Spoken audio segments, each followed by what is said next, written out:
Lantunan zikir dan doa berkumandang dalam acara malam renungan peringatan 20 tahun tsunami Aceh yang digelar pemerintah Aceh di halaman Masjid Rahmatullah Lampu, Kecamatan Longa, Kabupaten Aceh Besar, Jumat 20 Desember 2024 malam.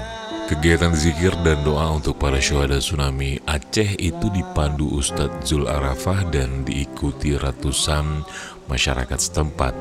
Turut hadir pula mengikuti seluruh rangkaian acara PJ Gubernur Aceh, Dr. Haji Safrizal Zeta MSI beserta sejumlah pejabat di lingkup pemerintah Aceh, Aceh Besar, dan Kota Banda Aceh. Malam renungan tsunami membalikkan ingatan masyarakat akan musibah besar yang pernah menimpa Aceh pada 26 Desember 2024. Tsunami merenggut ratusan ribu nyawa masyarakat dan meluluh lantakkan segala yang ada di Aceh. Masjid Rahmatullah Lampu, tempat pelaksanaan acara tersebut, juga menjadi saksi bisu dahsyatnya ombak tsunami menghantam daratan Aceh kala itu.